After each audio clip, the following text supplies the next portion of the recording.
ఒక్కసారి కిచిడీని చేసి చూడండి. తిన్నవారు ఎవ్వరైనా సరే మళ్ళీ మళ్ళీ ఇలానే చేయాలి అని అంటారు. టేస్ట్ అంత బాగా వచ్చిందండి.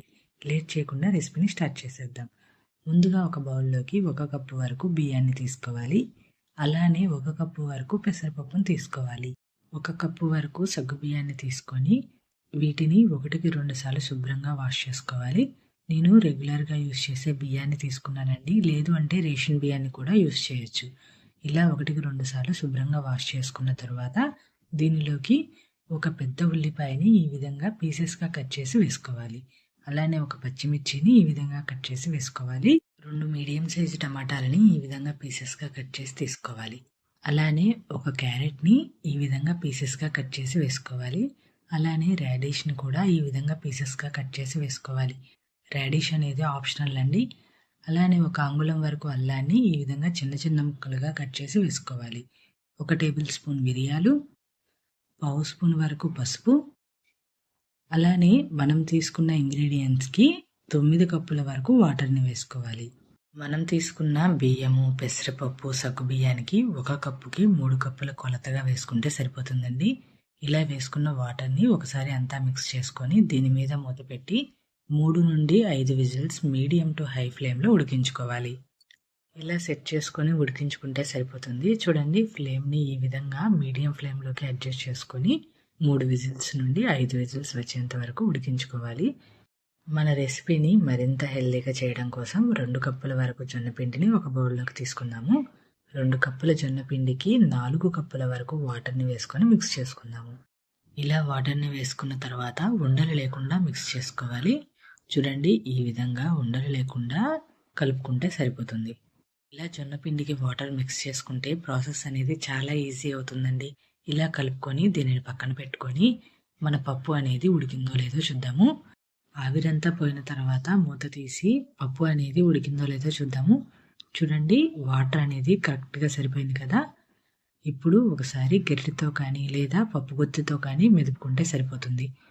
క్యారెట్ ముక్కలు, ఉల్లిపాయ ముక్కలు, టమాటా ముక్కలు, ఇలా ముక్కలని ఇష్టపడేవారు ఈ స్టేజ్లో గరిటెతో ఒకసారి మిక్స్ చేసుకుంటే సరిపోతుంది. లేదు కొద్దిగా మెత్తగా తినడానికి ఇష్టపడేవారు ఈ విధంగా పప్పు గుత్తితో మెదుపుకుంటే సరిపోతుంది. నేనైతే కొద్దిగా పలుకుగా మెదుపుకున్నానండి. ఈ కన్సిస్టెన్సీలోకి మెదుపుకొని మనం ముందుగా కలుపుకున్న జొన్నపిండి మిశ్రమాన్ని దీనిలో వేసుకొని ఫ్లేమ్ని లో ఫ్లేమ్లోకి సెట్ చేసుకొని మధ్య మధ్యలో కలుపుకుంటూ ఉడికించుకోవాలి. ఈ స్టేజ్లో మరీ చిక్కగా అనిపిస్తే కొద్దిగా వేడి నీటిని యాడ్ చేసుకోవచ్చు. ఇలా ఒకసారి 1 ఉడుకు వచ్చేంత వరకు ఉడికించుకున్న తర్వాత 1 స్పూన్ వరకు కారాన్ని వేసుకోవాలి. కారానికి బదులుగా 1 స్పూన్ వరకు మిరియాల పొడిని కూడా వేసుకోవచ్చు. ఇలా ఒకసారి అంతా మిక్స్ చేసుకున్న తర్వాత దీనిలోకి సరిపడినంత ఉప్పును వేసుకోవాలి. నేనైతే ఇక్కడ కల్లుప్పుని తీసుకుంటున్నానండి. లేదు అంటే సాల్ట్ను కూడా వేసుకోవచ్చు. ఇలా ఒకసారి మిక్స్ చేసుకున్న తర్వాత ఫ్లేమ్ని లో ఫ్లేమ్లోకి సెట్ చేసుకొని ఉడికించుకోవాలి. ఇదిలా ఉడికేలోపు దీనికి తాలింపుని ప్రిపేర్ చేసుకుందాము. స్టవ్ ఆన్ చేసి ప్యాన్ పెట్టుకొని 2 స్పూన్ల వరకు ఆయిల్ వేసుకోవాలి. ఈ కిచిడీ రుచిని మరింత పెంచడం కోసం 1 స్పూన్ వరకు నెయ్యిని వేసుకొని నెయ్యి పూర్తిగా కరిగిన తర్వాత 1/2 స్పూన్ వరకు జీలకర్ర వేసుకోవాలి. 2 స్పూన్ల వరకు శనగపప్పును వేసుకోవాలి. ఈ రెసిపీకి శనగ నూనె అయితే టేస్ట్ చాలా బాగుంటుందండి. లేదు అంటే రెగ్యులర్గా మనం యూజ్ చేసే ఆయిల్ని వేసుకోవచ్చు. అలానే ఒక ఎండుమిర్చిని ఈ విధంగా కట్ చేసి వేసుకొని ఫ్లేమ్ని లో ఫ్లేమ్లోకి సెట్ చేసుకొని మంచి కలర్ వచ్చేంత వరకు ఫ్రై చేసుకోవాలి. ఇలా ఫ్రై చేసుకున్న తర్వాత 2 రెబ్బల వరకు కరివేపాకును వేసుకోవాలి.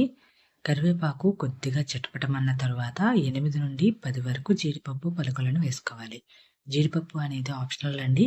అలానే 1/2 స్పూన్ వరకు పసుపును వేసుకొని లో ఫ్లేమ్లో జీడిపప్పు అనేది మంచి కలర్లో ఫ్రై చేసుకోవాలి. ఈ విధంగా తాలింపును ఫ్రై చేసుకోవాలి. ఒకవేళ తాలింపు ఫ్రై అయ్యిందో లేదో తెలియడం లేదు అంటే తాలింపుని ఫ్రై చేసేటప్పుడు ఒక మంచి ఎరోమా వస్తుందండి. అలా వచ్చేంత వరకు ఫ్రై చేసుకొని ఉడికించుకుంటున్న కిచిడీలోకి ఈ తాలింపును వేసుకొని మిక్స్ చేసుకోవాలి. తాలింపుని వేసుకున్న తర్వాత మరొక నిమిషం పాటు ఉడికించుకుంటే సరిపోతుందండి. ఈ స్టేజ్లో కొద్దిగా పల్చగా అనిపిస్తుంది కానీ ఆరిన తర్వాత కొద్దిగా గట్టిపడుతుంది. మీరు కూడా ఈ హెల్దీ కిచిడీని ఒకసారి చేసి చూడండి. మళ్ళీ మళ్ళీ ఇలానే చేసుకోవాలి అనేంత రుచిగా ఉంటుంది. మరి మీరు కూడా ఈ రెసిపీని తప్పకుండా ట్రై చేసి ఎలా వచ్చిందో నాతో షేర్ చేసుకోండి. అలానే రెసిపీ నచ్చితే ఛానల్ని లైక్ చేయండి, షేర్ చేయండి, అలానే సబ్స్క్రైబ్ చేయండి.